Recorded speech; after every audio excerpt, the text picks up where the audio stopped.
అమావాస్యలోపు ఇల్లు మారండి. 6 నెలల పాటు ఈ ఇంటి ఛాయలకు రాకండి. యమగండాన్ని తప్పించుకోండి.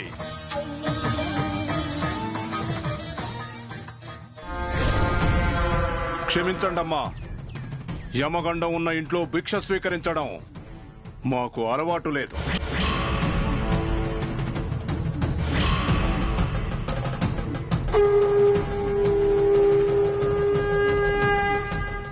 హర హర మహాదేవ శంభో శంకర.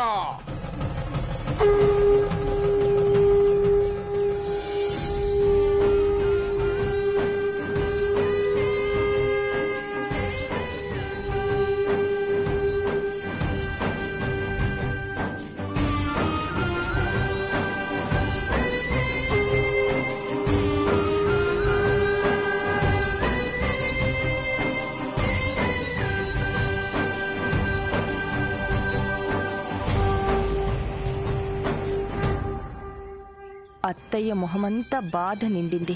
అంటే సీన్ పండింది.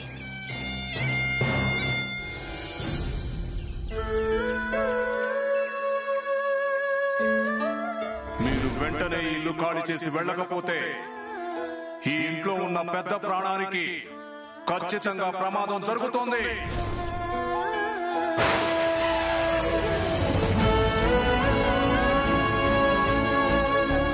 స్వామీజీ చెప్పినట్టు ఈ ఇల్లు ఖాళీ చేసి వెళ్ళక తప్పదంటారా? గృహబలం గ్రహబలం బలహీన పడ్డం వల్లే ఇంట్లో ఇన్ని అనర్థాలు జరుగుతున్నాయంటారా? నాకు అదే అనిపిస్తుంది ఐశ్వర్య. మామయ్య గారేమో అలా మంచాన పడ్డారు, అఖిల్ వాళ్ళు ఇంట్లో నుంచి వెళ్లిపోయారు.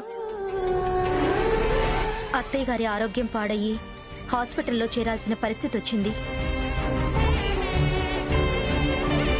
ఇవన్నీ జరగడానికి అదే కారణమేమో అనిపిస్తుంది. మీరేమంటారు అత్తయ్య? అత్తయ్య గారు మాత్రం ఏమంటారు? ఎన్ని అనర్థాలు జరిగాక ఈ ఇంట్లో ఉండాలని అంటారా ఏంటి? మావయ్య గారి కన్నా మనకి ఇల్లు ముఖ్యం కాదు కదా. ఇల్లు మారదామనే అంటుంది అత్తయ్య. అంతేనా అత్తయ్య? అంతకంటే ఇంకేం చేయగలమమ్మా. ఇప్పటికిప్పుడు మనకి ఇల్లు ఎక్కడ దొరుకుతుందమ్మా?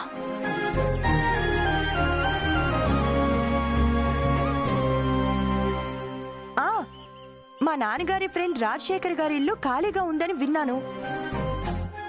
అత్తయ్య, ఒకసారి వాళ్లతో మాట్లాడమంటారా? తొందరగా మాట్లాడమ్మా. అలాగే. ఇల్లు మారటానికి నాకంటే మీకెక్కువ తొందరగా ఉందే.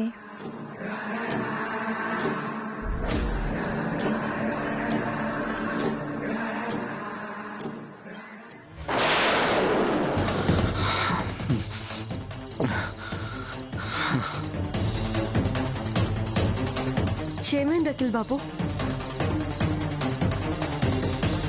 క్షమ, అమ్మ వాళ్ళు ఉంటున్న ఇల్లు వేలం పాటులో పోగొట్టుకుని ఇల్లు వదిలి వెళ్ళిపోయారంట.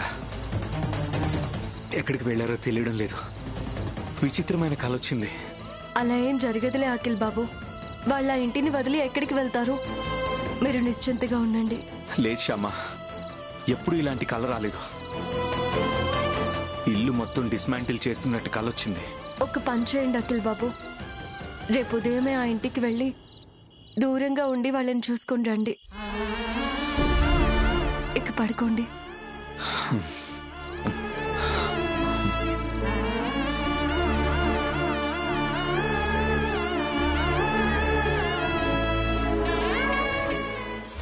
అవునా? వాళ్ళు ఇల్లు ఇవ్వడానికి మీ నాన్నగారి ఫ్రెండ్ ఒప్పుకున్నారా? అవునత్తయ్య, ఒప్పుకున్నారు. రాజశేఖర్ అంకుల్ మావయ్య గారికి కూడా బాగా తెలుసంట. నా ఇంట్లో ఉండటం వల్ల మీ మావయ్య గారి ప్రాణాలు నిలబడతాయంటే మీకు నేను ఇల్లు ఇవ్వకుండా ఎలా ఉంటానమ్మా? రేపే వచ్చి ఇంట్లో చేరిపోండి అన్నారు. 6 నెలలు కాకపోతే 6 సంవత్సరాలు ఉండండి అని కూడా అన్నారు. సంతోషమమ్మా. చాలా సంతోషం. ఇల్లు దొరికినందుకు సంతోషంగా ఉన్నా ఈ ఇల్లు విడిచిపెట్టి వెళ్ళాలంటే చాలా బాధగా ఉందమ్మా. కాకపోతే ఆయన కోసం వెళ్ళక తప్పదు కదా. బాధపడకండి అత్తయ్య. 6 నెలలే కదా మనం ఇంటికి దూరంగా ఉండేది. 6 నెలల తర్వాత మళ్ళీ హ్యాపీగా ఇక్కడికి వచ్చేస్తాం. అవును, 6 నెలల తర్వాత మళ్ళీ మన ఇంటికి వచ్చేస్తాం. ఇంకా బాధపడటం ఎందుకు? ఈ ఇల్లు వదిలి వెళ్తున్నందుకు నాకంటే మీ మావయ్య గారికే ఎక్కువ బాధగా ఉంటుందమ్మా. పుట్టి పెరిగిన ఇల్లు కదా.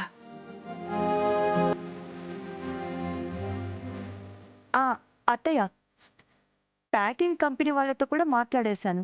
పొద్దున్నే ఆ కంపెనీ వాళ్ళు వచ్చి సామాన్లు నీట్గా ప్యాక్ చేసి మనకి అవసరమైనవన్నీ షిఫ్ట్ చేసేస్తారు.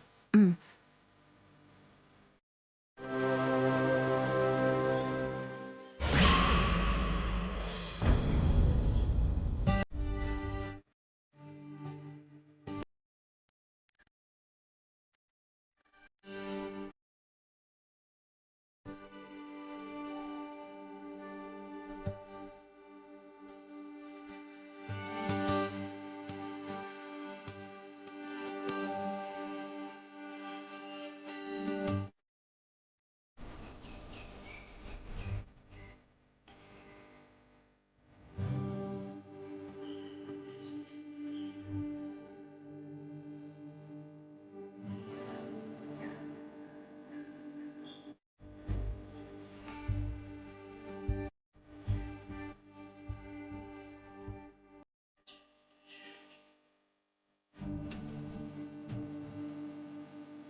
ఓరోరి దేవుడో ఎన్నెన్ని తరాలు చేస్తావు నీ రాతను.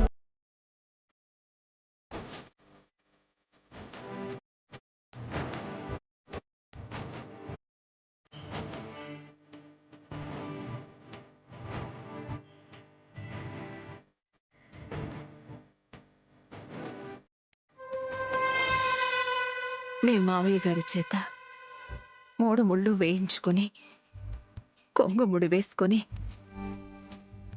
కొత్త పెళ్లి కూతురులా ఈ ఇంట్లో కాలు పెట్టాను.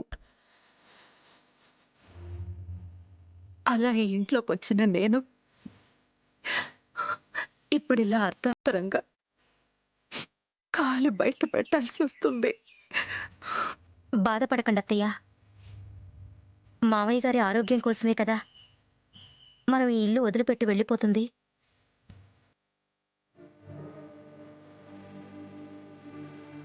మావయ్య గారి ఆరోగ్యం, మావయ్య గారి ప్రాణం కంటే ఈ ఇల్లు మనకు ముఖ్యం కాదు కదా అత్తయ్య.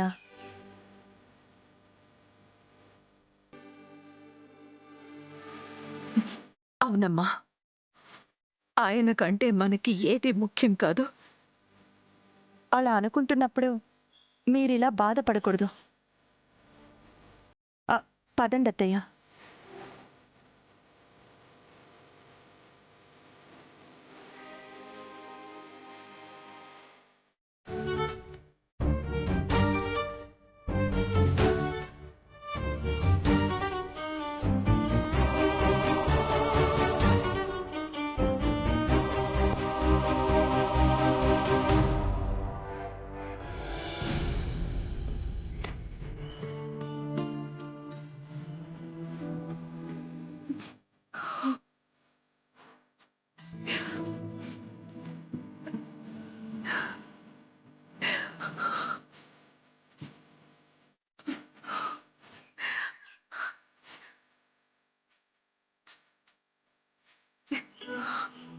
పదండి అత్తయ్య.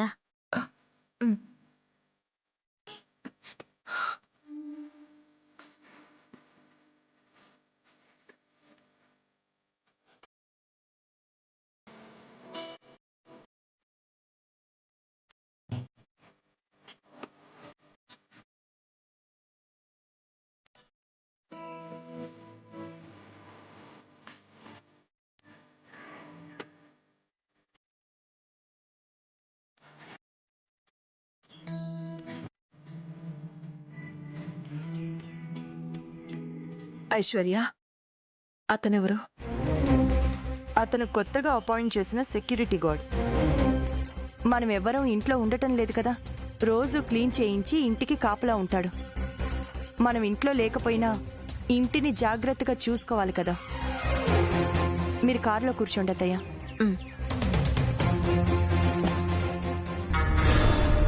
చెప్పింది గుర్తుంది కదా, ఇక్కడికి ఎవరొచ్చి మా అడ్రస్ అడిగినా కూడా తెలియదని చెప్పాలి. అలాగే మేడం. వాళ్ళ వివరాలు మాత్రం నాకు వెంటనే ఫోన్ చేసి చెప్పు. అలాగే మేడం. ఇల్లు జాగ్రత్త. Okay madam.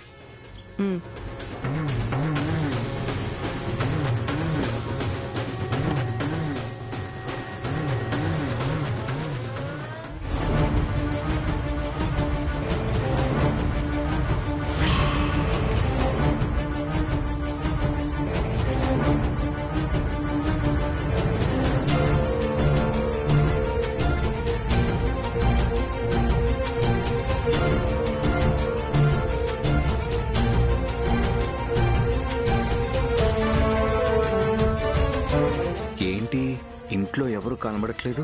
నాకు కల వచ్చినట్టు నిజంగానే ఇల్లు ఖాళీ చేసి వెళ్ళిపోయారా ఏంటి? ఒకసారి లోపలికి వెళ్ళి చూద్దాం. ఒకవేళ నేను అనుకునేది నిజం కాకపోతే ఐశ్వర్య వదిన ఇంట్లో ఉంటే నన్ను చూసేస్తే గొడవ చేస్తుందేమో. ఎలా? హెల్మెట్ పెట్టుకుని వెళ్దాం.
కొనేదు, ఈ ఇంట్లో వాళ్ళు ఎవరు లేరా?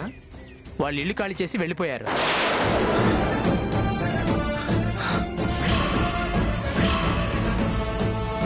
ఖాళీ చేసి వెళ్ళిపోయారా?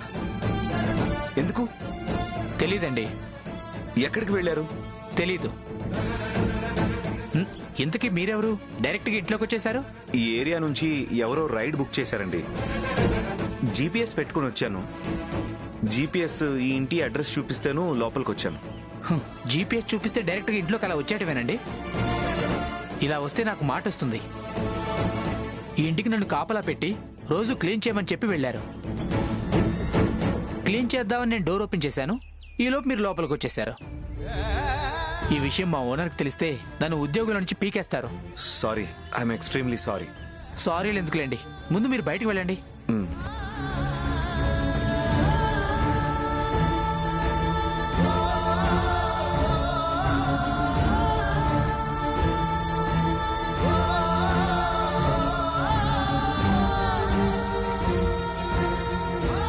వెళ్ళవయ్యా. సరే.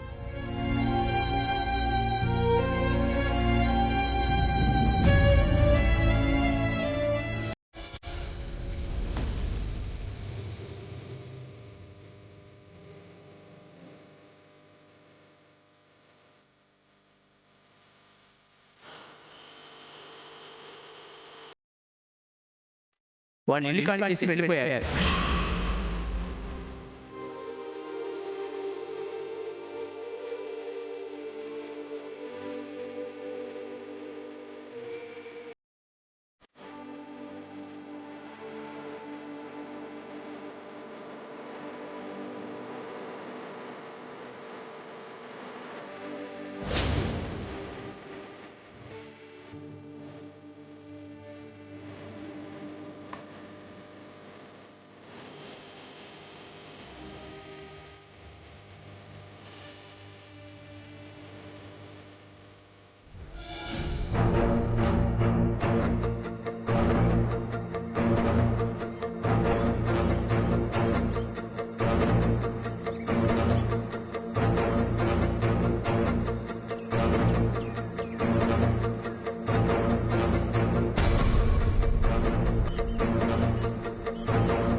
మీకు వచ్చిన కళ నిజం కాదు కదా?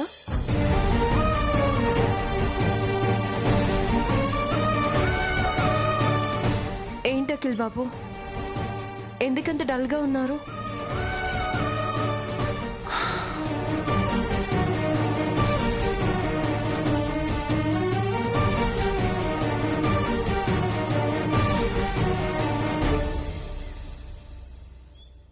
కల నిజమైంది శ్యామ.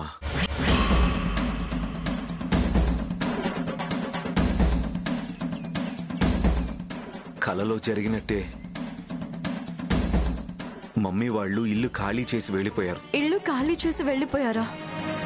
అవును శ్యామ. ఎందుకు ఖాళీ చేశారంట? తెలీదు. ఎక్కడికి వెళ్ళారంట? తెలీదు. ఎక్కడికి వెళ్ళారో తెలీదు. ఎందుకు ఖాళీ చేశారో తెలీదు. ఏమీ తెలీదు. అత్తయ్య గారు వాళ్ళ ఇల్లు ఖాళీ చేసి వెళ్ళిపోయారంటే నేను నమ్మలేకపోతున్నాను.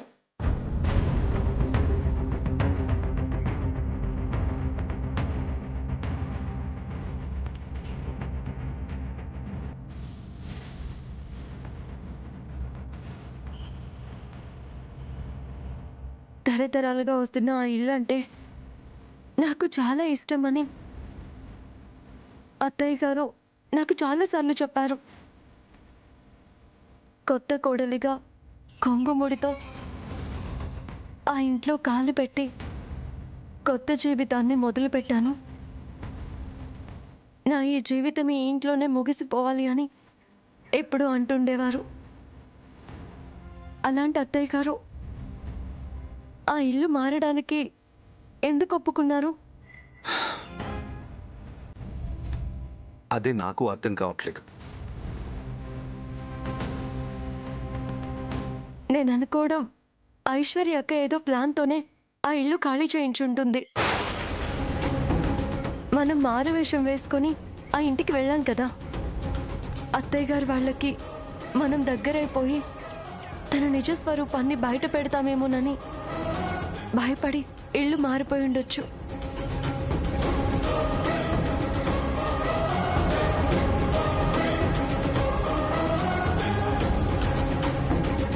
అంతే అయి ఉంటుంది శ్యామ. ఖచ్చితంగా అంతే అయి ఉంటుంది.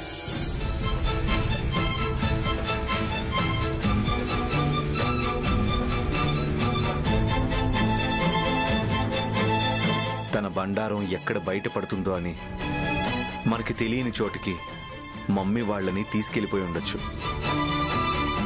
కేవలం ఆ కారణంతో ఇల్లు మారిస్తే పర్వాలేదు. వేరే ఏదైనా ప్లాన్తో ఇల్లు మార్చుంటే మాత్రం చాలా ప్రమాదం.